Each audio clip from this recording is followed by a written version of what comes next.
আমন্ত্রণ বিরতিহীন রাত ৯টায় বাংলাদেশে। আপনাদের সাথে আছে আমি পাঠানা লোপা এবং আমি অনিমেষ কর। শুরুতেই জানিয়ে দেব শিরোনাম। খালেদা জিয়ার সাজা স্থগিতের মেয়াদ বাড়তে পারে আরও ৬ মাস, প্রধানমন্ত্রীর সিদ্ধান্তের অপেক্ষা।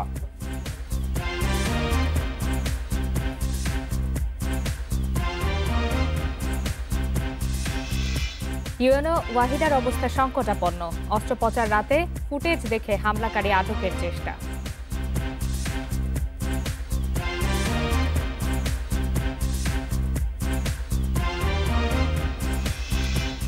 প্রতিযোগিতা নয়, কার্যকর ভ্যাকসিন চাই যুক্তরাষ্ট্র, পাবে বাংলাদেশও, জানিয়েছেন মার্কিন রাষ্ট্রদূত।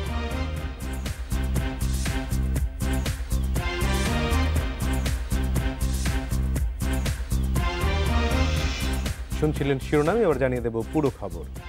বিএনপি চেয়ারপারসন খালেদা জিয়ার সাজা স্থগিতের মেয়াদ ৬ মাস বাড়ানোয় অনাপত্তি জানিয়েছে আইন মন্ত্রণালয়। এ সংক্রান্ত নথি পাঠানো হয়েছে স্বরাষ্ট্র মন্ত্রণালয়। তবে স্বরাষ্ট্রমন্ত্রী জানিয়েছেন, খালেদা জিয়ার সাজা স্থগিতের মেয়াদ বাড়ানোর বিষয়ে চূড়ান্ত সিদ্ধান্ত দেবেন প্রধানমন্ত্রী। দুর্নীতির মামলায় সাজাপ্রাপ্ত হয়ে ২০১৮ সালের ৮ ফেব্রুয়ারি কারাগারে যান খালেদা জিয়া। সাজা স্থগিত করে এবছরের ২৫ মার্চ নির্বাহী আদেশে তাকে ৬ মাসের জন্য মুক্তি দেয় সরকার। তবে ২৪ সেপ্টেম্বর শেষ হচ্ছে তার মুক্তির ৬ মাস। তাই সাজা স্থগিতের মেয়াদ বাড়ানো এবং বিদেশে চিকিৎসার সুযোগ দিতে আবেদন করে তার পরিবার। খালেদা জিয়ার ছোট ভাই শামীম ইস্কান্দারের সই করা এ সংক্রান্ত আবেদন জমা দেওয়া হয় স্বরাষ্ট্র মন্ত্রণালয়ে। আইনগত দিক পর্যালোচনার জন্য সেটিকে আইন মন্ত্রণালয়ে পাঠানো হয়। সাজা স্থগিতের মেয়াদ আরও ৬ মাস বাড়ানোয় অনাপত্তি জানায় আইন মন্ত্রণালয়। এ সংক্রান্ত নথি অনুমোদন দিয়ে স্বরাষ্ট্র মন্ত্রণালয়ে পাঠানোর বিষয়টি নিশ্চিত করেছেন আইনমন্ত্রী। মাননীয় প্রধানমন্ত্রী হচ্ছেন নির্বাহী বিভাগের প্রধান। মাননীয় প্রধানমন্ত্রী এটা অ্যাপ্রুভ করতে হবে। স্বরাষ্ট্র মন্ত্রণালয় নিশ্চয়ই মাননীয় প্রধানমন্ত্রীর কাছে এটা পাঠাবেন আগের মতো। তখন মাননীয় প্রধানমন্ত্রীর অনুমোদন সাপেক্ষে। তবে স্বরাষ্ট্রমন্ত্রী জানিয়েছেন, আইন মন্ত্রণালয়ের অনাপত্তি পাওয়া গেলেও সাজা স্থগিতের মেয়াদ বাড়ানোর বিষয়ে চূড়ান্ত সিদ্ধান্ত দেবেন প্রধানমন্ত্রী। আমাদের এখান থেকে সুপারিশ হয়ে যাবে আইনমন্ত্রীর ওখানে। আমরা তার চিঠিটা দিয়েছিলাম যে এখানে কোনো আছে কিনা, আইনি জটিলতা আছে কিনা। উনি সুপারিশ করেছেন না উনি বলছেন আমি তো জানি না। উনি ফাইল ফেরত পাঠিয়েছে, আমরা দেখবো। আমরা প্রধানমন্ত্রীর কাছে পাঠাবো, প্রধানমন্ত্রী যেটা বলবেন সেটি। সাজা স্থগিতের মেয়াদ ৬ মাস বাড়ানো হলেও আগের মতোই শর্তের ইঙ্গিত মিলেছে। রেজওয়ানুল হক, ইন্ডিপেন্ডেন্ট নিউজ, ঢাকা। এ বিষয়ে বিস্তারিত জানাতে বার্তাকক্ষ থেকে আমাদের সঙ্গে যুক্ত হয়েছেন সহকর্মী নাফিজা দৌলা। নাফিজা, খালেদা জিয়ার এই যে সাজার মেয়াদ যেটি স্থগিত করা হয়েছিল সেটি তো প্রায় শেষ হতে যাচ্ছে, ২৪শে সেপ্টেম্বর সেটি শেষ হবে। এরপর আবার ৬ মাস বাড়ানো হবে কিনা সে ব্যাপারে আজকে এই প্রতিবেদন দেখে যেটুকু বুঝতে পারলাম যে সরকারের মনোভাব মোটামুটি ইতিবাচক। এই ব্যাপারে আপনার কাছে আর কি তথ্য রয়েছে? সরকারের এই যে ইতিবাচক আছে বলা চলে, আইনমন্ত্রী এবং স্বরাষ্ট্রমন্ত্রী যে প্রতিবেদনটি আপনি দেখলেন এবং সেখানে কিন্তু একটি ইঙ্গিতে আছে স্পষ্টভাবে খালেদা জিয়ার যে সাজাটি আছে সেটি ৬ মাসের জন্য স্থগিত করার একটি সুস্পষ্ট ইঙ্গিত বলা চলে। এবং সেটির প্রতি বিএনপির খালেদা জিয়ার যিনি আইনজীবী আছেন তারা সেই সরকারের এই সিদ্ধান্তকে স্বাগত জানিয়েছে। তবে খালেদা জিয়ার যিনি আইনজীবী আছেন তিনি বলেছেন যে এই সাজার স্থগিত যেটি আছে, সাজার যেই ৬ মাসের জন্য আপাতত স্থগিত করা হয়েছে, সেটির পাশাপাশি যদি তাকে বিদেশে চিকিৎসার জন্য সুযোগ দিত সরকার, সেটির প্রতি তারা একটি আহ্বান জানিয়েছে। যদিও আইনমন্ত্রী কিন্তু স্পষ্ট করে বলেছে যে খালেদা জিয়া যেই সাজাটি আপাতত স্থগিত করা হয়েছে সেটি কিন্তু জামিন বা প্যারোলে নয়। সরকারের ফৌজদারি যে কার্যবিধি আছে সেখানে সরকারের যে ক্ষমতাটি আছে সেই ক্ষমতাটি ব্যবহার করেই কিন্তু তাকে আপাতত তার যে সাজা আছে সেটি ৬ মাস স্থগিত করা হয়েছে এবং বলা চলে যে ৬ মাস তিনি আবার মুক্ত আছেন, যেটি ২৪শে সেপ্টেম্বর শেষ হয়ে যাওয়ার কথা রয়েছে। এবং তিনি কিন্তু ১০ বছরের কারাদণ্ডে দণ্ডিত হয়েছেন আমরা যদি দেখি। এবং সেটি ২০১৮ সালে যে প্রতিবেদনই আপনি দেখতে পাচ্ছিলেন, ২০১৮ সালে তিনি ১০ বছরের কারাদণ্ডের জন্য জেলে গেছেন এবং ২ বছর তিনি ভোগ করার পরে ২৫শে মার্চ করোনা শনাক্ত হয় প্রথম রোগী। ৮ মার্চ ২৫শে মার্চ তাকে মুক্তি দেওয়া হয়, প্যারোলে না, যেটি বলছিলাম যে সরকারের ক্ষমতা বলে মুক্তি দেওয়া হয়েছে এবং যে প্রক্রিয়াটি আছে অনিমেষ সেটি কিন্তু আমরা দেখেছি 25শে আগস্ট খালেদা জিয়ার পরিবারের পক্ষ থেকে যেই আবেদনটি করা হয়েছে সেটি কিন্তু এই একই প্রক্রিয়াতে গেছে। প্রথমে স্বরাষ্ট্র মন্ত্রণালয় গিয়েছে, স্বরাষ্ট্র মন্ত্রণালয় সেটিকে আইন মন্ত্রণালয়কে বিবেচনা করার জন্য পাঠিয়েছে এবং সেই প্রক্রিয়াতে আমরা আবার দেখতে পাচ্ছি এবং প্রথম থেকেই কিন্তু 25শে মার্চ খালেদা জিয়াকে যেই মুক্তিটি দেওয়া হয়েছে সেটি কিন্তু একমাত্র খালেদা জিয়ার পরিবারের পক্ষ থেকে আবেদন জানানো হয়েছিল এবং সেটির প্রতি সদয় করেছেন প্রধানমন্ত্রী শেখ হাসিনা, যেটি বলছি এবং সেই একই প্রক্রিয়াতে আমরা আবার দেখতে পাচ্ছি যে এই 6 মাসের স্থগিতাদেশ আছে সেটিও কিন্তু প্রধানমন্ত্রীর উপরেই নির্ভর করে এবং প্রধানমন্ত্রী তার যে ক্ষমতা আছেন সেটির প্রয়োগ করেই তিনি আসলে এই সাজাটি স্থগিত করবেন। নাফিজা দৌলা, আপনাকে অনেক ধন্যবাদ। দুর্বৃত্তদের হামলায় গুরুতর আহত দিনাজপুরের ঘোড়াঘাট উপজেলা নির্বাহী কর্মকর্তা ওয়াহিদা খানমকে ঢাকার নিউরোসায়েন্স হাসপাতালে ভর্তি করা হয়েছে। মাথার খুলি ভেঙে ভেতরে ঢুকে যাওয়ায় অবস্থা সংকটাপন্ন। তবে হামলায় আহত তার বাবা ওমর ফারুক আশঙ্কামুক্ত বলে জানিয়েছেন রংপুরের চিকিৎসকরা। ঘটনা তদন্তে বিভাগীয় কমিশনারের নেতৃত্বে 7 সদস্যের কমিটি করা হয়েছে। গতরাত 2:30টার দিকে ভেন্টিলেটর ভেঙে ইউএনওর সরকারি বাসভবনে ঢোকে দুর্বৃত্তরা। এ সময় ইউএনও ওয়াহিদা খানম এবং তার বাবা নিজ নিজ ঘরে ঘুমিয়েছিলেন। ঘরে ঢুকে হাতুড়ি ও ধারালো অস্ত্র দিয়ে তাদের আঘাত করে দুর্বৃত্তরা। তাদের চিৎকারে আশপাশের লোকজন ছুটে এলে হামলাকারীরা পালিয়ে যায়। ওয়াহিদা খানম ও তার বাবাকে উদ্ধার করে প্রথমে ঘোড়াঘাট উপজেলা স্বাস্থ্য কমপ্লেক্সে ভর্তি করা হয়। উন্নত চিকিৎসার জন্য সকালে দুজনকে নেওয়া হয় রংপুর মেডিকেল কলেজ হাসপাতালে। তবে অবস্থার অবনতি হওয়ায় ইউএনও ওয়াহিদা খানমকে এয়ার অ্যাম্বুলেন্সে ঢাকায় আনা হয়। ভর্তি করা হয় নিউরোসায়েন্স হাসপাতালে।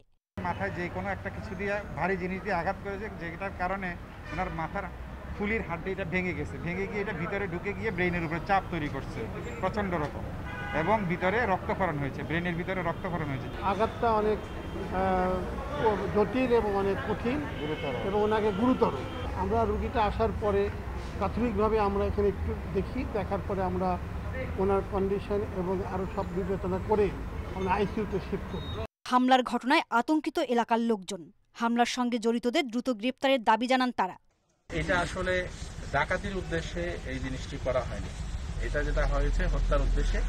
এখন উনি তো এখানকার নির্বাহী অফিসার, উনি এখানকার রাজনৈতিক কোনো ব্যক্তিত্ব নয়, কোনো ব্যবসায়ী নয়। একদল সন্ত্রাসী তার বাসার ভেন্টিলেটরের মধ্য দিয়ে প্রবেশ করে প্রথম পর্যায়ে তার বাবাকে বেধড়ক মারপিট করে এবং ইউএনও মহোদয়ের রুমে প্রবেশ করে ইউএনও মহোদয়কে বেধড়ক মারপিট করে। ঘটনাস্থল পরিদর্শন করেছেন প্রশাসনের ঊর্ধ্বতন কর্মকর্তারা। হত্যার উদ্দেশ্যেই তাদের উপর হামলা হয়েছে বলে প্রাথমিকভাবে ধারণা করছে পুলিশ। Independent news desk. রাতে নিউরোসায়েন্স হাসপাতালে ওয়াহিদা খানমের অস্ত্রোপচার হওয়ার কথা রয়েছে। তার অবস্থার কিছুটা উন্নতি হওয়ায় এই সিদ্ধান্ত নেন চিকিৎসকেরা। সন্ধ্যায় হাসপাতালে যান জনপ্রশাসন প্রতিমন্ত্রী। এ সময় তিনি জানান, সিসি ক্যামেরার ফুটেজ দেখে 2 হামলাকারীকে শনাক্তের চেষ্টা চলছে। সবচেয়ে ভালো ট্রিটমেন্টটা তার জন্য আমরা নিশ্চিত করতে পারি। সিসি ক্যামেরার ফুটেজ আছে, সেখানে দেখা গেছে তারা বয়স অল্প এবং তাদের স্বাস্থ্য বেশ হালকা স্বাস্থ্যের দুজন তরুণ এবং তাদের চেহারা পুরোটা চেনা যাচ্ছে না, তারপর যেটুকু বলতে বোঝা যাচ্ছে তাদের হালকা স্বাস্থ্যের তরুণ দুজন দুর্বৃত্ত। এ বিষয়ে আরও জানাতে নিউরোসায়েন্স হাসপাতাল থেকে যোগ দিচ্ছেন সহকর্মী জাহানারা পারভিন। ওয়াহিদা খানমের একটি অপারেশন যেটি 9টার সময় শুরু হওয়ার কথা ছিল, সেটি কি শুরু হয়েছে কিনা? অনিমেষ, কিছুক্ষণ আগে ওয়াহিদা খানমকে ওটিতে নেওয়া হয়েছে বলে আমরা জানতে পেরেছি। তার আগে তাকে সিটি স্ক্যান করা হয়েছে এবং ডাক্তাররা চিকিৎসকরা চেয়েছিলেন সিটি স্ক্যান করে তার সর্বশেষ পরিস্থিতি দেখে তারপর অপারেশন শুরু করতে। তো আমরা জেনেছি তিনি অপারেশন থিয়েটারে তাকে নেওয়া হয়েছে। তার মানে আমরা হয়তো ধরে নিতে পারি যে অপারেশনের মধ্যে শুরু হয়ে যাওয়ার কথা। তার স্বামী আছেন, তিনি পীরগঞ্জের ইউএনও, তার সঙ্গে কথা হয়েছে। হয়েছে আসলে তারা অপেক্ষা করছেন এবং চিকিৎসকরা যেটা জানিয়েছেন যে অপারেশনের পর আমাদের সঙ্গে একটু কথা বলবেন, অপারেশনের পরের যে পরিস্থিতি তারা বর্ণনা করবেন। এর আগে এখানে আমরা দিন মোহাম্মদের সঙ্গে কথা বলেছি, এই হাসপাতালের পরিচালক। তিনি বলেছেন যে দুপুরের চেয়ে অবস্থা কিছুটা উন্নতি হয়েছে এবং সে কারণে তারা অপারেশনের সিদ্ধান্ত নিতে যাচ্ছেন এবং বঙ্গবন্ধু মেডিকেলের যে উপাচার্য কনককান্তি বড়ুয়া তিনি এসেছেন এবং তিনিও বলছেন যে সব কিছু বিবেচনা করে তার শারীরিক অবস্থা সব কিছু বিবেচনা করে অপারেশনের সিদ্ধান্তকে তারা সঠিক বলে মনে করেছেন। অনিমেষ, আমরা আসলে এখন অপেক্ষা করছি যে অপারেশনের পরে তারা কি বলেন, ওয়াহিদা খানমের শারীরিক পরিস্থিতি অপারেশনের এই অপারেশনে কতক্ষণ সময় লাগতে পারে সেই ব্যাপারে কোনো ধারণা কি দিয়েছেন চিকিৎসকেরা? আসলে কোনো নির্দিষ্ট সময়সীমা দেননি, কিন্তু 1.5 থেকে 2 ঘন্টা এরকম সময়সীমা হয়তো লাগতে পারে এমন আভাস আসলে পেয়েছে। আমি চিকিৎসকদের সঙ্গে কথা বলার চেষ্টা করেছি, এমনকি ওয়াহিদা খানমের যারা ব্যাচমেট তারা এই হাসপাতালে এসেছেন, তার স্বামী আছেন, পরিবারের অন্য সদস্যরাও এসছেন, বন্ধুরা। তারা আসলে যেটা বলছেন যে এই মুহূর্তে তারা আসলে চিকিৎসকদের দিকে তাকিয়ে আছেন এবং অপারেশনের পর চিকিৎসকরা কি বলেন, অপারেশন সফল হয় কিনা, বা যেহেতু খুব গুরুতর আঘাত মাথায় তিনি পেয়েছেন এবং খুবই একটা নাজুক পরিস্থিতি, সেজন্য আসলে অপারেশনের পর পর্যন্ত আমাদের অপেক্ষা করতে হবে। 1.5 থেকে 2 ঘন্টার মতো হয়তো সময় লাগতে পারে। আপনাকে অনেক ধন্যবাদ। ওয়াহিদা খানমের ব্যাপারে আরো জানাতে দিনাজপুরের হিলি থেকে যোগ দিয়েছেন সহকর্মী সাজ্জাদ হোসেন। সাজ্জাদ, কারাই হামলা চালিয়েছে সেই ব্যাপারে কি কিছু জানতে পেরেছেন কিনা?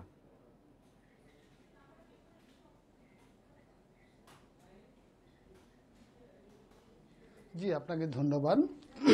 যে হামলার বিষয়ে আসলে কিন্তু এখনো সঠিক তথ্য পুলিশের কাছে নেই, কিন্তু তারা বলছেন যে সিসিটিভি ফুটেজে যে দুজনকে শনাক্ত করা হয়েছে মূলত তাদেরকেই ধরার জন্য তারা একটা অভিযান পরিচালনা করছেন। আমি কিছুক্ষণ আগে ঘোড়াঘাট থানা ওসির সঙ্গে কথা বলেছি এবং জানতে চেয়েছিলাম যে এখনো কি আপনারা কি শনাক্ত করতে পেরেছেন কিনা। তো তারা বলছেন যে সিসিটিভি ফুটেজে যে দুজনকে শনাক্ত করা হয়েছে মূলত তাদেরকে ধরার জন্য তারা একটি অভিযান পরিচালনা করছেন।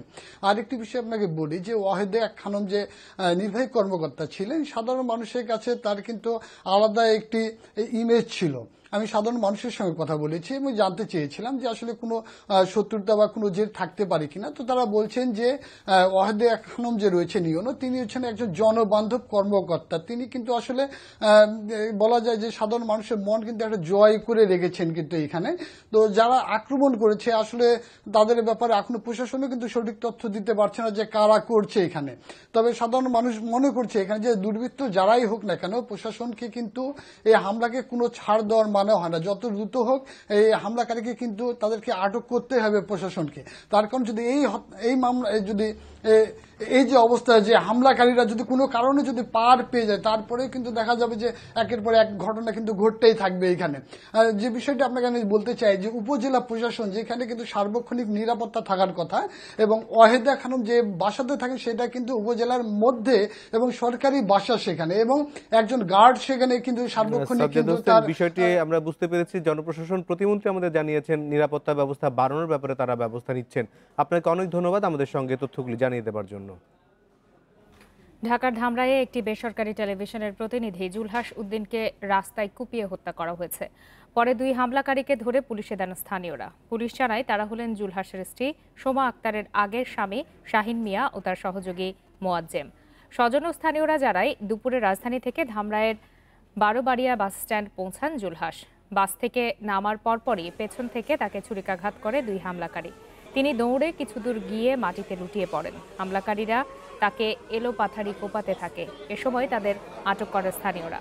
আহত জুলহাসকে মানিকগঞ্জ সদর হাসপাতালে নেওয়া হলে চিকিৎসক তাকে মৃত ঘোষণা করেন। পারিবারিক কলহের জেরেই তাকে হত্যা করা হয়েছে বলে জানিয়েছে পুলিশ।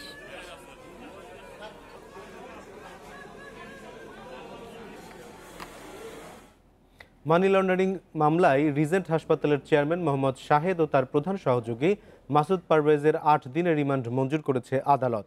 বৃহস্পতিবার ঢাকার মহানগর হাকিম আদালত এই রিমান্ড মঞ্জুর করেন।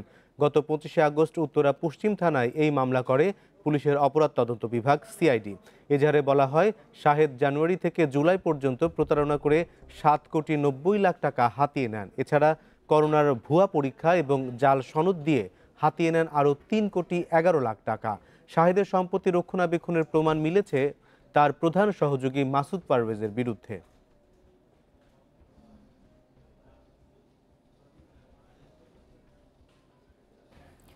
তথ্য গোপন করে দুটি জাতীয় পরিচয়পত্র নেওয়ার অভিযোগে নির্বাচন কমিশনের করা মামলায় জেকেজি চেয়ারম্যান ডাক্তার সাবরিনা শারমিনকে জিজ্ঞাসাবাদের জন্য 2 দিনের রিমান্ড মঞ্জুর করেছে আদালত। বৃহস্পতিবার পুলিশের 5 দিনের রিমান্ড আবেদনের শুনানি শেষে ঢাকার মহানগর হাকিম তোফাজ্জল হোসেন এই রিমান্ড মঞ্জুর করেন। করোনার নমুনা পরীক্ষা নিয়ে জেকেজি হেলথ কেয়ারের বিরুদ্ধে জালিয়াতির মামলায় বর্তমানে কারাগারে আছেন ওই প্রতিষ্ঠানের চেয়ারম্যান ডাক্তার সাবরিনা। জাতীয় পরিচয়পত্র জালিয়াতির অভিযোগে তার বিরুদ্ধে গত 31 আগস্ট গুলশান থানা নির্বাচন কর্মকর্তা বাদী হয়ে বাড্ডা থানায় একটি মামলা করেন। মামলার এজাহারে বলা হয়, জাতীয় হৃদরোগ ইনস্টিটিউটের বরখাস্ত চিকিৎসক সাবরিনা মিথ্যা তথ্য দিয়ে আলাদা দুটি জাতীয় পরিচয়পত্র করেন। 1 সেপ্টেম্বর নির্বাচন কমিশনের করা মামলায় সাবরিনাকে গ্রেপ্তার দেখিয়ে 5 দিনের রিমান্ডের আবেদন করা হয়। দুটি এসআইডি কার্ড যে করেছে সাবরিনা চৌধুরী, এটা কেন করেছে এই জিনিসগুলো উদ্ঘাটন হওয়া দরকার। এই জন্য পুলিশ রিমান্ড চেয়েছে এবং আসামি পক্ষ তার জামিন চেয়েছিল। আমরা জামিনের বিরোধিতা করেছি, তার জামিনও নামঞ্জুর হয়েছে। এই মামলাটা কোনো মেন্টাল টার্পিচুডে মামলা নয়, 1 বছর সর্বোচ্চ পানিশমেন্ট। ওই মামলায় রিমান্ড মঞ্জুর করা যায় না। তারপরেও বিজ্ঞ আদালত সন্তুষ্ট হইয়া 2 দিনের পুলিশ রিমান্ড মঞ্জুর করেছেন। 2010 সালের জাতীয় পরিচয় নিবন্ধন আইনের 14 ও 15 ধারায় এ মামলা করা হয়।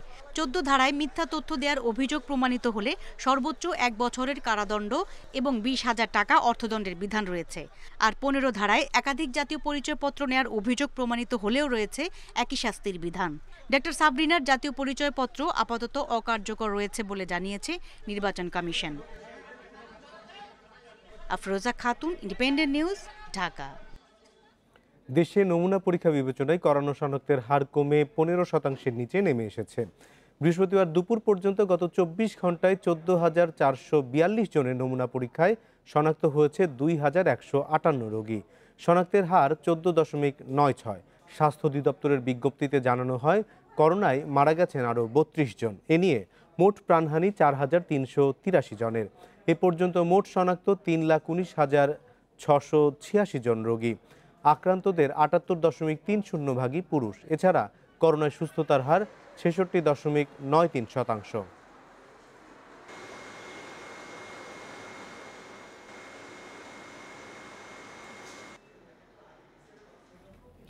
দ্রুত করোনার ভ্যাকসিন পাওয়ার আশা করে মার্কিন রাষ্ট্রদূত রবার্ট মিলার বলেছেন, তা হাতে এলে বাংলাদেশ সহ সবাই সংগ্রহ করতে পারবে, তবে কোনো দেশের সঙ্গে প্রতিযোগিতা নয়। এর নিরাপত্তা ও কার্যকারিতার ওপরই যুক্তরাষ্ট্র বেশি জোর দিচ্ছে বলেও জানান তিনি। আর স্বাস্থ্য অধিদপ্তরের ডিজি জানাচ্ছেন, বিশেষ কোনো পছন্দ নয়, টিকার জন্য সব দেশের সঙ্গে যোগাযোগ রাখছে ঢাকা। করোনা মহামারীর মধ্যে কোভিড রোগীদের চিকিৎসা নিশ্চিতে ঢাকার পাশেই আছে ওয়াশিংটন। এরই মধ্যে দিয়েছে $56.5 মিলিয়ন অর্থ সহায়তা। এর আওতায় দেশের 255টি হাসপাতালে 3,500-এরও বেশি স্বাস্থ্যকর্মীকে সংক্রমণ প্রতিরোধ ও নিয়ন্ত্রণ নিয়ে প্রশিক্ষণ দিয়েছে ইউএসএইড। আর সে প্রশিক্ষণে অংশ নিয়েছেন কুর্মিটোলা জেনারেল হাসপাতালের 88 চিকিৎসক নার্স। তাদের উৎসাহ দিয়ে যুক্তরাষ্ট্রের রাষ্ট্রদূত আল রবার্ট মিলার জানান, বৈশ্বিক এই চ্যালেঞ্জ মোকাবেলায় বাংলাদেশের পাশেই আছে যুক্তরাষ্ট্র। ভ্যাকসিন আবিষ্কার এখনো প্রক্রিয়াধীন পর্যায়ে রয়েছে। আশা করছি খুব শিগগিরই নিরাপদ ও কার্যকর টিকা পাওয়া যাবে। যত দেশ এর উপর কাজ করবে তত ভালো ফল পাওয়া যাবে। সেই সুদিনের অপেক্ষায় আমরা আছি। যখন ভ্যাকসিন পাওয়া যাবে তখন শুধু যুক্তরাষ্ট্র বাংলাদেশ নয়, সবাই একসঙ্গে সংগ্রহ করতে পারবে। চীন ভারতের পর এখন রাশিয়ার ভ্যাকসিন নিয়েও আলোচনা চলছে বাংলাদেশে। করোনার টিকার 3য় পর্যায়ের পরীক্ষা চালাতেও এগিয়ে এসেছে দেশ 3টি। স্বাস্থ্য অধিদপ্তরের মহাপরিচালক বলেছেন, এর বাইরে অন্য যেসব দেশ টিকা উদ্ভাবনে কাজ করছে তাদের সঙ্গেও যোগাযোগ রাখছে বাংলাদেশ। আমরা তো কাউকে জোর করব না। আমাদের কথা হচ্ছে যে স্বেচ্ছা প্রণোদিত হয়ে যারা এই ভ্যাকসিন ট্রায়ালে অংশ নেবে তাদেরকে আমরা সম্পৃক্ত করব। আর যারা আসতে চায় তাদেরকে আমরা যাচাই বাছাই করে দেখব। যে কেউ করতে চাইলে তো এটা করতে দেওয়া যাবে না। স্বাস্থ্য অধিদপ্তরের ডিজি আরও জানান, ভ্যাকসিন নিয়ে সরকার সব ধরনের প্রস্তুতি নিয়ে রেখেছে। এমনকি ভ্যাকসিন এলে তা কিভাবে বিতরণ করা হবে তাও চূড়ান্ত। Nafiza Daula, independent news, Dhaka. রাত ৯টায় বাংলাদেশে এবারে খেলার খবর। তবে শিরোনাম জানাবো তার আগে। আগামী ২ বছর ক্রিকেটে ব্যস্ত সূচি, সব ফরম্যাটে সমান গুরুত্ব দিয়ে দল গঠনের চ্যালেঞ্জ।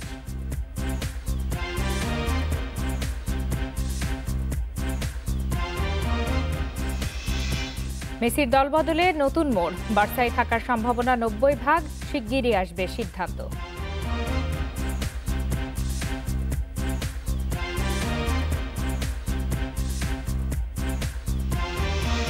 করোনার কারণে এবছর মিলেছে অফুরন্ত অবসর, কিন্তু আগামী ২ বছরে টানা ক্রিকেটের ধকল নিতে হবে টাইগারদের। ব্যস্ত সূচিতে ফর্ম ধরে রাখার পাশাপাশি আছে চোট মুক্ত থাকার চ্যালেঞ্জ। ৩ ফরম্যাটে সমান গুরুত্ব দিয়ে প্রস্তুত থাকতে হবে নির্বাচকদের। কন্ডিশন আর প্রতিপক্ষ বিবেচনায় সাদা ও রঙিন পোশাকের জন্য তৈরি রাখতে হবে স্কোয়াড, বলছেন হাবিবুল বাশার। করোনায় বিপর্যস্ত ক্রিকেট সূচি ক্ষতিগ্রস্তের তালিকায় ওপরের সারিতে বাংলাদেশ। এবছর কম ম্যাচ খেলার আক্ষেপ 2021-22-এ পুষিয়ে নেবে টিম টাইগার্স। আইসিসি এফটিপির বাইরেও বোর্ডের সঙ্গে আলোচনায় মিলছে দ্বিপক্ষীয় সিরিজ। ঘরে বাইরে 2 বছরে ঠাসা সূচি তামিম মুশফিকদের। আছে ব্যাক টু ব্যাক টি-20 বিশ্বকাপ, পাশাপাশি চলবে ওয়ার্ল্ড টেস্ট চ্যাম্পিয়নশিপ। অন্যদিকে ওয়ানডে লিগ চালু হওয়ায় পছন্দের ফরম্যাটে অপেক্ষা করছে ভিন্ন চ্যালেঞ্জ, যেটা কাজ করবে 2023 বিশ্বকাপের কোয়ালিফায়ার হিসেবে। আইসিসি, এসিসির ইভেন্ট আর দ্বিপক্ষীয় সিরিজ মিলিয়ে 2 বছরে সম্ভাব্য ম্যাচ সংখ্যা 111। একই সাথে 3 ফরম্যাটের ব্যস্ততায় চ্যালেঞ্জ হবে কঠিন। প্রস্তুত আছেন তো নির্বাচকেরা? It will be a big challenge definitely. ফিটনেসের দিক তো অনেক বড় চ্যালেঞ্জ হবে, কারণ আমরা আসলে এত ম্যাচ খেলি না, এত ম্যাচ খেলার সুযোগ পাই না ইনফ্যাক্ট। তো যখন সুযোগ পাচ্ছি আশা করি এই চ্যালেঞ্জটা উত্তরাতে পারবো। ব্যস্ত সূচিতে অফ ফর্ম কিংবা ইনজুরিতে পড়ার শঙ্কা রয়েছে, এ কারণে পর্যাপ্ত ব্যাকআপ রাখা জরুরি। নির্বাচকদের চিন্তাটাও সেখানে। এই 2 বছর সবাইকে 3 ফরম্যাটটা কিন্তু আমরা খেলাতে পারবো না, তাহলে সবাইকে আমরা সুস্থ অবস্থায় পাবো না। হয়তো কোনো গুরুত্বপূর্ণ কম্পিটিশন যখন খেলতে যাব, স্পেশালাইজ ক্রিয়েট করা, টি-20 স্পেশালাইজ, টেস্ট স্পেশালাইজ, এরকম দুটা যদি আমরা করতে পারি কয়েকজনের ক্ষেত্রে, সবার ক্ষেত্রে না হলেও অ্যাটলিস্ট 6-7 জন করে ফেলতে পারি, তাহলে এটা কাজে দেবে। টানা খেলার চাপ নিতে ফিটনেসে ছাড় নেই, ইনজুরি ম্যানেজমেন্টেও থাকবে বাড়তি গুরুত্ব।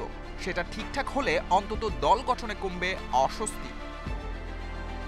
সাইদ সাদি, ইন্ডিপেন্ডেন্ট নিউজ। মেসির বার্সাতে থাকার সম্ভাবনা ৯০%, দাবি গণমাধ্যমের। ছেলের মত বদলাতে বাবার কাছে নাকি অনুরোধ করেছেন ক্লাব সভাপতি জোসেফ বার্তোমেও। আর্জেন্টাইন তারকা নু ক্যাম্পে থেকে যেতে পারেন সেই ইঙ্গিত মিলেছে তার বাবার পক্ষ থেকে।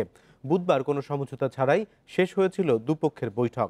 বার্সা সাফ জানিয়ে দিয়েছে মেসি তাদের চুক্তির খেলোয়াড়। মেসি বার্তোমেও যেন মুখোমুখি অবস্থানে দাবার বোর্ডে। কোন চালে কাকে আটকানো যায় সেই মন্ত্র খুঁজছে দুপক্ষ। শীতল যুদ্ধে কি হার মানতে হচ্ছে মেসিকে? আর্জেন্টাইন গণমাধ্যমের খবর তো সেটাই বলছে। মেসির বার্সাতে থাকার সম্ভাবনা ৯০%, অর্থাৎ 2021 সালের জুন পর্যন্ত নু ক্যাম্পেই থেকে যাবেন মেসি। আর শিগগিরই এ বিষয়ে চূড়ান্ত সিদ্ধান্ত জানাবেন আর্জেন্টাইন মহাতারকা। ৯০% সম্ভাবনা আছে মেসি চুক্তির বাকি সময় বার্সেলোনায় থাকবে, অর্থাৎ 2021-এর গ্রীষ্ম পর্যন্ত। সম্ভবত শিগগিরই মেসি এ বিষয়ে তার সম্মতির কথা জানিয়ে দেবে। বুধবার বার্তোমেউয়ের সাথে মেসির বাবার ঘণ্টা 2-1-এর আলোচনায় সমঝোতায় পৌঁছানো সম্ভব হয়নি। বার্সার সাফ কথা, রিলিজ ক্লজের অর্থ না পেলে ছাড়বে না মেসিকে। বিপরীতে ছেলের ফ্রি ট্রান্সফারের পথ দেখিয়ে গেছেন মেসির বাবা। নিকট ভবিষ্যতে আবারও আলোচনার পথ খোলা রেখেছে দুপক্ষ। বার্তোমেও তো জোর দিয়ে বলছেন মেসি চুক্তির খেলোয়াড় এবং পরিকল্পনার মূল অংশ। কোনো পরিস্থিতিতেই তাকে বিক্রির সমঝোতা সম্ভব নয়। অন্যদিকে ছেলের বার্সায় থাকা কঠিন, বৈঠকের আগে গণমাধ্যমকে তেমনটাই বলেছিলেন মেসির বাবা। এ অবস্থায় আছে আইনি লড়াইয়ের সুযোগ, কিন্তু সম্পর্ক ভাবমূর্তি যাতে নষ্ট না হয় তার জন্য চাই সুন্দর সমাধান। যদিও গেল কদিনের ঘটনা প্রবাহ এমনিতেই রূপ নিয়েছে বিতর্কে। এখন কি করবেন মেসি? ট্রেনিং ক্যাম্প বয়কটে জটিল হয়েছে পরিস্থিতি। অন্যদিকে ম্যানচেস্টার সিটিও মেগা চুক্তি সাজিয়ে বসে আছে। বার্সাও তো তাদের অবস্থানে অনড়। তাহলে কি আরও একটা মৌসুম নীল মেরুনে দেখা যাবে Messi magic? Farzana Yasmin, independent news. শুরু হচ্ছে ইউএফএ নেশনস লিগ। রাতে বিগ ম্যাচে লড়বে সাবেক 2 বিশ্ব চ্যাম্পিয়ন জার্মানি ও স্পেন। ম্যাচ শুরু বাংলাদেশ সময় রাত 1:45।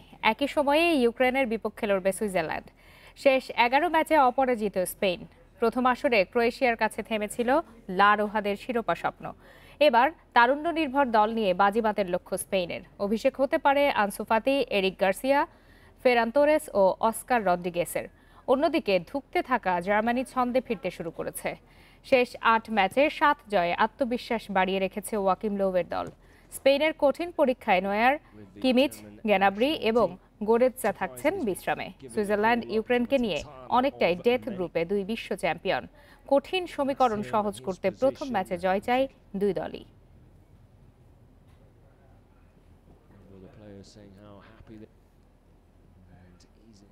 খেলার খবর এই ছিল আমাদের কাছে। এবার অন্যান্য প্রসঙ্গ।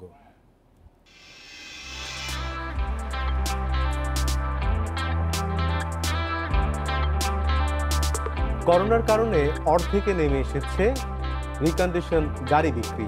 তবে জমজমাট মার্সিডিজ বেঞ্জ, বিএমডব্লিউর মতো বিলাসবহুল গাড়ির বেচাকেনা। কোনো ব্র্যান্ডের বিক্রি বেড়েছে, আবার কোনো ব্র্যান্ডের বিক্রি আছে স্বাভাবিক। অত্যাধুনিক প্রযুক্তি ও মডেলের গাড়ি আমদানিও হচ্ছে সমান তালেই।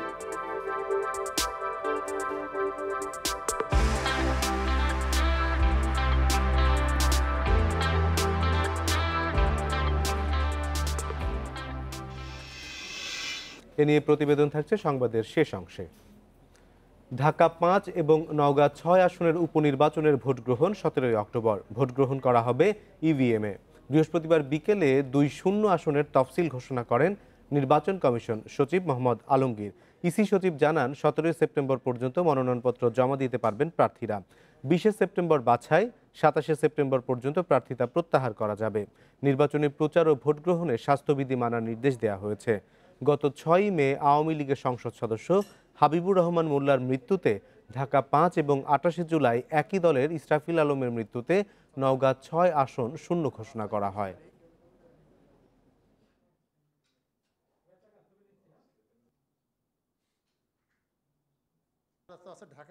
ঢাকার আসনটা সবসময় উপনির্বাচন হবে শিডিউল অনুযায়ী 17 সেপ্টেম্বর 2020 হলো রিটার্নিং অফিসারের কাছে মনোনয়নপত্র দাখিলের শেষ তারিখ। আর ভোট গ্রহণ হবে 17 অক্টোবর, প্রতীক বরাদ্দ 28 তারিখে। শিমুলিয়া কাঁঠালবাড়ি নৌপথ ড্রেজিং শেষ করতে 5 দিন লাগবে বলে জানিয়েছে বিআইডব্লিউটিএ। তবে কাল থেকে ছোট ফেরি চালুর চেষ্টা চলছে। নাব্য সংকটে বৃহস্পতিবার ভোর থেকে ফেরি চলাচল পুরোপুরি বন্ধ করে দেয় ঘাট কর্তৃপক্ষ। এতে 2 পারে আটকা পড়েছে কয়েকশো যানবাহন। নাব্যতা সংকট ও পদ্মা সেতুর নিরাপত্তার কারণে 29 আগস্ট থেকে রাতে বন্ধ রাখা হচ্ছে শিমুলিয়া কাঁঠালবাড়ি রুটে ফেরি চলাচল। লৌহজঙ্গে পদ্মা সেতু চ্যানেলে নাব্যতার সংকট দেখায় বৃহস্পতিবার ভোরে একমাত্র চালু চ্যানেলটিতেও ফেরি চলাচল বন্ধ করে দেয় কর্তৃপক্ষ। শিমুলিয়া কাঁঠালবাড়ি রুটে ফেরি পুরোপুরি বন্ধ হওয়ায় দুপারে আটকা পড়ে অসংখ্য যানবাহন। এতে দুর্ভোগে পড়েন যানবাহনের যাত্রী ও চালকেরা। ঘাটের অচল অবস্থায় উল্টো পথে রওনা হন অনেকে। আমরা যে এখানে বসে আছি, একটা কর্তৃপক্ষের একটা লোকও নাই যে আমরা যে এখানে কষ্ট করতেছি এই ব্যাপারে তাদের কোনো চিন্তাধারা নেই। যাইতে দিচ্ছে না, বলতেছে যে নদীতে পানি নেই, ফেরি আসতে পারে না। ব্যাক করার তো ওয়ে নেই, একটা জায়গায় যাওয়ার মন্তব্য তারপর ব্যাক করা যায় নাকি? বিআইডব্লিউটিএ জানিয়েছে 8টি ড্রেজার দিয়ে নদীর 12টি জায়গায় পলি অপসারণের কাজ করা হচ্ছে। তবে ফেরি চলাচল স্বাভাবিক হতে মঙ্গলবার পর্যন্ত সময় লাগতে পারে। এর মধ্যে শুক্রবার থেকে ছোট ফেরি চালুর চেষ্টাও চলছে। কন্টিনিউয়াস কিন্তু পলি আসতেছে, তো যে অবস্থায় আছে আমরা আশা করতেছি আগামী আরও 5 দিন আমাদের লাগতে পারে। 5 দিন আমরা যেভাবে করতেছি 5 দিন পরে হয়তো ফেরি চলাচল স্বাভাবিক হতে পারে বলে আমরা আশা করতেছি। এই 5 দিনে বড় ফেরি চলতে পারে, হয়তো ছোট ফেরিগুলো একটু স্রোত কমে গেলে হয়তো আগামীকাল আবার ওই দিক দিয়ে চলাচল করতে পারে। শিমুলিয়া কাঁঠালবাড়ি রুট স্বাভাবিক না হওয়া পর্যন্ত যানবাহন চালকদের দৌলতদিয়া পাটুরিয়া ঘাট ব্যবহারের পরামর্শ দিয়েছে বিআইডব্লিউটিএ। বনি ইবনে কামাল, ইন্ডিপেন্ডেন্ট নিউজ, মুন্সিগঞ্জ। এ বিষয়ে আরো বিস্তারিত জানাতে বার্তা কক্ষ থেকে যোগ দিয়েছেন সহকর্মী বনি ইবনে কামাল। বনি, আমরা আপনার প্রতিবেদনে দেখছিলাম যে ড্রেজিং করতে আরো 5 দিনের মতো সময় লেগে যেতে পারে। সেক্ষেত্রে দুই পারে যে পরিমাণ যানবাহন আটকা পড়েছে তাদেরকে বলাও হচ্ছে বিকল্প পথ হিসেবে পাটুরিয়া দৌলতদিয়া ঘাট ব্যবহার করতে। তো আসলে কিভাবে এই জটের সমাধান সম্ভব এবং সব গাড়ি কি আসলে ওই রুট দিয়ে চলাচল করতে পারবে কিনা? ওখানেও তো রেগুলার রুটের যানবাহন রয়েছে। কি তথ্য রয়েছে আপনার কাছে সব? দেখুন, সেক্ষেত্রে খুব সুস্পষ্টভাবে একটা জিনিস বোঝা যাচ্ছে যে দৌলতিয়া এবং পাটুরিয়া ঘাটে আসলে চাপটা অনেকটাই বেড়ে যাবে এবং সেক্ষেত্রে সেইখানের যে স্বাভাবিক চলাচলের ক্ষেত্রে বা ফেরির যে চাপটা সেটা বেড়ে যাবে এবং তার ফলে কিছুটা ধীরগতি তো অবশ্যই আসবে। সেই জিনিসটি খুব সুস্পষ্ট। আমরা যখন আজকে সকাল থেকে এই জায়গাটিতে ছিলাম শিমুলিয়াতে, তখন আমরা কিন্তু দেখেছি যে আসলে দুই পারেই প্রচুর গাড়ি ছিল। তবে বেলা বাড়ার সঙ্গে সঙ্গে আমি যদি আপনাকে বিকেল 5টার কথা বলি, বিকেল 5টায় কিন্তু আমরা দেখেছি যে ব্যক্তিগত গাড়ি নিয়ে যারা এসেছিলেন তারা সবাই কিন্তু ফিরে গিয়েছে। শুধুমাত্র পণ্য বোঝাই যে ট্রাকগুলো রয়েছে সেগুলোই অপেক্ষা করছে এবং তারা আসলে শেষ কোনো সিদ্ধান্তের অপেক্ষা করছিলেন। কিন্তু আমরা যতদূর জানতে পেরেছি এখন পর্যন্ত সেটার আসলে কোনো সমাধান হয়নি এবং আপনি জানেন যে নিরাপত্তার কারণে সন্ধ্যা 6টা থেকে সকাল 6টা পর্যন্ত ফেরি চলাচলের একটি নিষেধাজ্ঞা কিন্তু বিআইডব্লিউটি অনেক আগেই দিয়েছে, যার ফলে আজকে আর নৌ পারাপারের কোনো বা নৌ রুটে ফেরি পারাপারের কোনো সুযোগ নেই। এটা খুব স্পষ্টভাবেই জানা গেছে। আমরা যখন অতিরিক্ত প্রধান প্রকৌশলীর সাথে কথা বলছিলাম, তিনি আমাদেরকে বলছিলেন যে এই নাব্যতা সংকটের যে সমস্যাটি এটি কিন্তু একটি চলমান প্রক্রিয়া এবং এটি প্রায় হচ্ছে। সেই ক্ষেত্রে আসলে একটি বলা হচ্ছে যে আগামীকাল থেকে ছোট ফেরি চলাচল শুরু হতে পারে। সেক্ষেত্রে ওই ছোট ফেরিগুলোতে আসলে কতগুলা যানবাহন পারাপার করা সম্ভব একটা সময়ে? দেখুন, ছোট ফেরিগুলোর চলাচলের ক্ষেত্রে যানবাহন পারাপারের বিষয়টি এক একটির ক্ষেত্রে এক এক রকম, কোনো ফিক্সড এরকম বলা যাচ্ছে না যে এতগুলোই যাবে এতগুলো যাবে না, তেমন না। তবে বড় ফেরিতে যে পরিমাণ যানবাহন ক্যারি করা যায় তার অর্ধেকের কিছু কম ক্যারি করা যায়, আমরা এমনটি জানি। আর ছোট ফেরি যখন এই চ্যানেলটি ব্যবহার করবে, ছোট ফেরির ক্ষেত্রে তলদেশ থেকে আসলে পানির উচ্চতা 6 ফুটের মতো হলেই চলে, যেটা কিনা বড় ফেরির ক্ষেত্রে 7 ফুট থেকে 8 ফুটের প্রয়োজন হয়। সেক্ষেত্রে তারা বলছেন যে আজকে তারা যে কাজটি করছেন সেই কাজটি যদি পরিপূর্ণভাবে সমাপ্ত করতে পারে সেক্ষেত্রে 5 ফুটের আসলে যে ডিস্টেন্সটা সেটা সঠিকভাবেই ঠিক করা যাবে এবং সেক্ষেত্রে ছোট ফেরি চলতে পারবে। তবে এটা নিয়ে এখনো কিন্তু শঙ্কা রয়ে গেছে। শিমুলিয়া কাঁঠালবাড়ি নৌপথ নিয়ে বিস্তারিত জানাচ্ছিলেন সহকর্মী বনি ইবনে কামাল। খারাপ আবহাওয়ার কারণে 2 দিনে রাজশাহী জেলার বিভিন্ন পুকুরে 616 টন মাছ মরে ভেসে উঠেছে। মৎস্য বিভাগ বলছে যার বাজার মূল্য ছিল প্রায় 11,83 লাখ টাকা। ক্ষতিগ্রস্ত হয়েছেন 4,930 জন মাছ চাষি। রাজশাহী জেলা মৎস্য কর্মকর্তা অলোক কুমার সাহা জানান, মঙ্গল ও বুধবারে আবহাওয়া ছিল গুমোট, সঙ্গে ছিল বৃষ্টি। এতে পুকুরে অক্সিজেনের ঘাটতি দেখা দেয় মারা গেছে মাছ। যেসব পুকুরে কাতল ও সিলভার কার্প জাতীয় মাছ চাষ হয় সেসব পুকুরে ক্ষতি হয়েছে বেশি। যেসব চাষি পুকুরে অক্সিজেন বাড়ানোর যন্ত্র ব্যবহার করছেন তারা কম ক্ষতিগ্রস্ত হয়েছেন। ক্ষতিগ্রস্তদের আর্থিক সহায়তায় বিষয়টি বিবেচনা করা হচ্ছে বলেও জানান তিনি।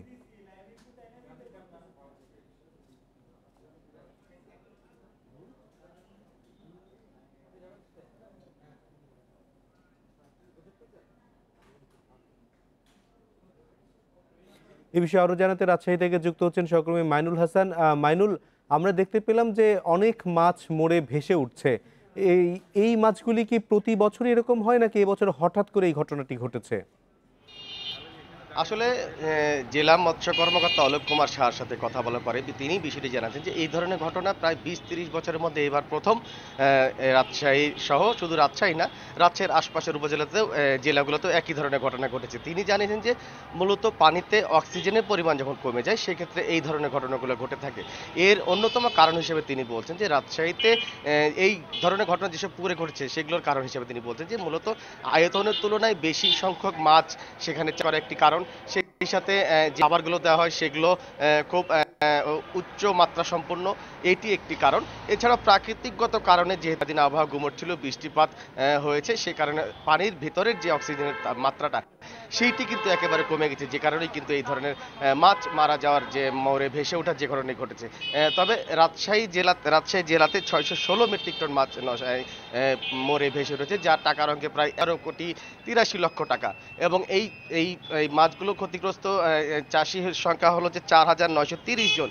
এবং তারা বলছে যে তারা এই গত 2 দিনে মঙ্গল এবং বুধবারের মধ্যে এই ঘটনাগুলো ঘটেছে এবং আজকে তারা বিভিন্ন চাষিদের সাথে কথা বলেছে, ক্ষতিগ্রস্ত চাষিদের সাথে কথা বলে তাদের যে আনুমানিক ক্ষতি, যে ক্ষতিটি তারা জানিয়েছে আমাদেরকে যে 11,83,00,000 টাকা, এটি একেবারে প্রাথমিক তথ্য তারা বলছেন এবং তারা এই বিষয়টি নিয়ে আরও সবার সাথে কথা বলার চেষ্টা করবেন। ক্ষতির সংখ্যা, আর্থিক ক্ষতির সংখ্যা বা মাছের সংখ্যা আরও বাড়তে পারে বলে তারা জানিয়েছেন। তবে এরই মধ্যে তারা যে 11,83,00,000 টাকার যে মাছের ক্ষতি হয়েছে এই বিষয়টি তারা লিখিত আকারে সংশ্লিষ্ট মন্ত্রণালয়ে তারা জানিয়েছেন। আপনি যেমনটি বলছিলেন যে বিষয়টি হচ্ছে একটি পুকুরের আয়তন যতখানি সেখানে যে পরিমাণ মাছ চাষ করা যাবে তার চেয়ে বেশি পরিমাণ মাছ চাষ করার কারণে এই অক্সিজেনের ঘাটতিটি ঘটছে। বিষয়টি কি এর আগে মৎস্য কর্মকর্তারা এই চাষিদেরকে বোঝাননি এবং অক্সিজেন বাড়ানোর যে যন্ত্র অ্যারেটার সেটি তাহলে তারা ব্যবহার করেননি কেন?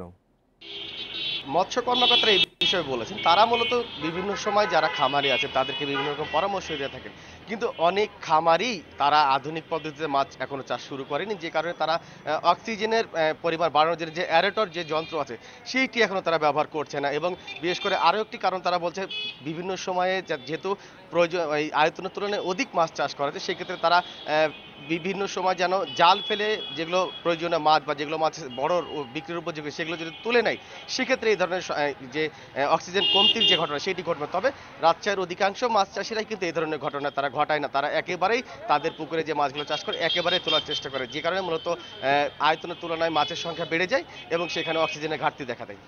আবহাওয়াগত কোনো কারণ আছে কিনা এই যে সংকটটি তৈরি হয়েছে এর পেছনে? আবহাওয়াগত কারণও একটি অন্যতম কারণ।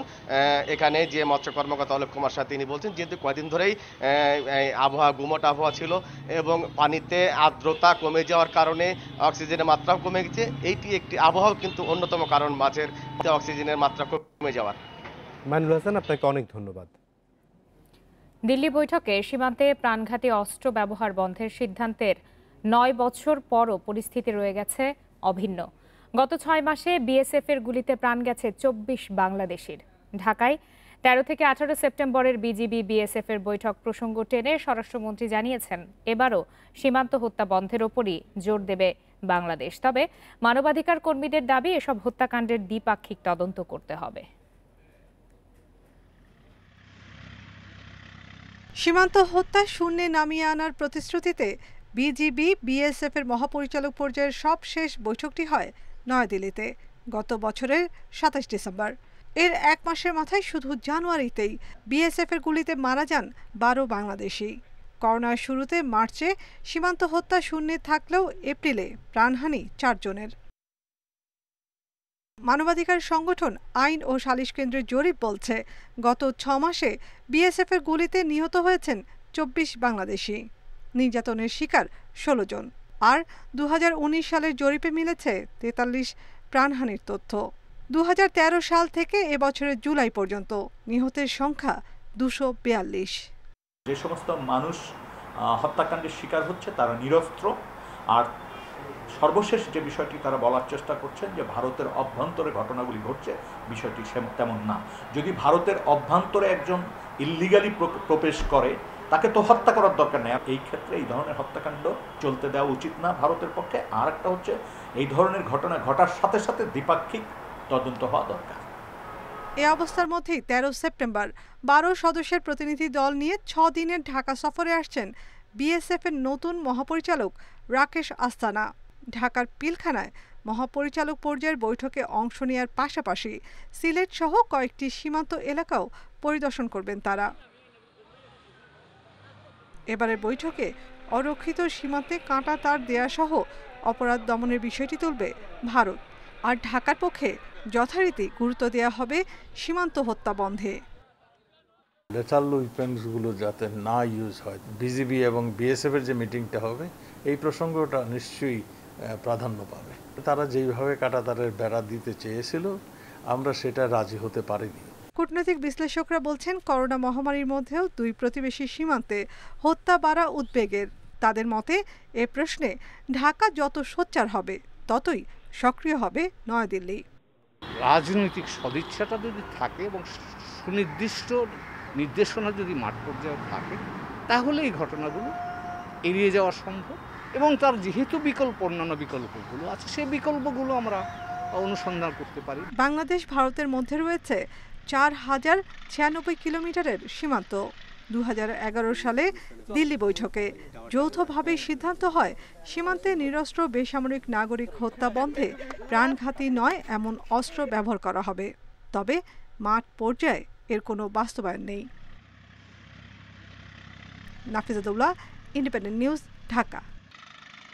চতুর্থ শিল্প বিপ্লবের ধাক্কা সামলাতে মানুষকে বাদ না দিয়ে প্রযুক্তি সর্বোত্তম ব্যবহারের নিশ্চিত করার তাগিদ দিয়েছেন ডাক ও টেলিযোগাযোগ মন্ত্রী মোস্তফা জব্বার।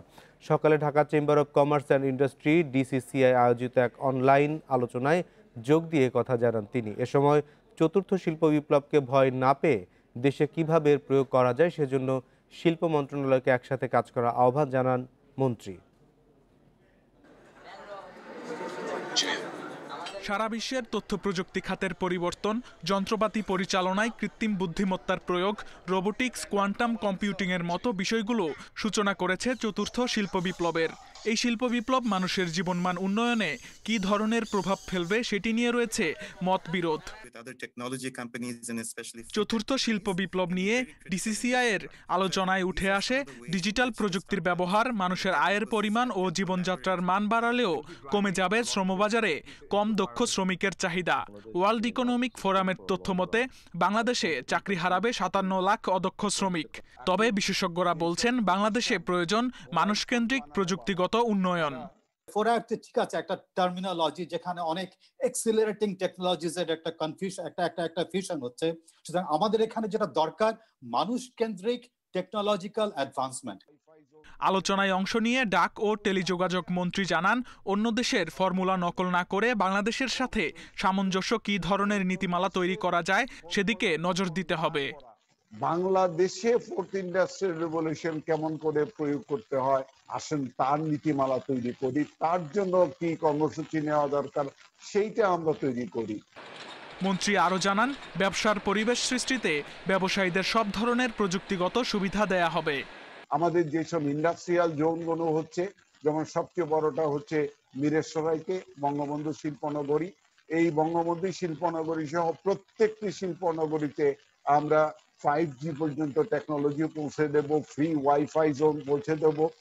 চতুর্থ শিল্প বিপ্লবের পরিবর্তনের সঙ্গে মানিয়ে নিতে শ্রমিকের দক্ষতা বাড়ানো সহ সব ধরনের প্রস্তুতি নেওয়ার আহ্বান বিশেষজ্ঞদের। Shamim Ahmed, independent news, Dhaka. করোনায় রিকন্ডিশনড গাড়ি বিক্রি অর্ধেকে নামলেও জমজমাট মার্সিডিজ বেঞ্জ, বিএমডব্লিউ এর মতো বিলাসবহুল গাড়ির বেচাকেনা। কোনো কোনো ব্র্যান্ডের বিক্রি বেড়েছে, আবার কোনো ব্র্যান্ডের বিক্রি স্বাভাবিক, কমেনি খুব একটা।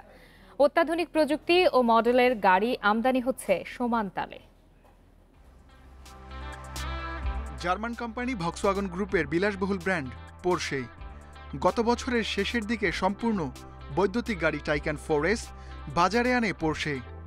লাল রঙের নজরকাড়া এই গাড়িটি এখন চলছে ঢাকার রাস্তায়, ইউরোপে যার দাম অন্তত $1 লাখ।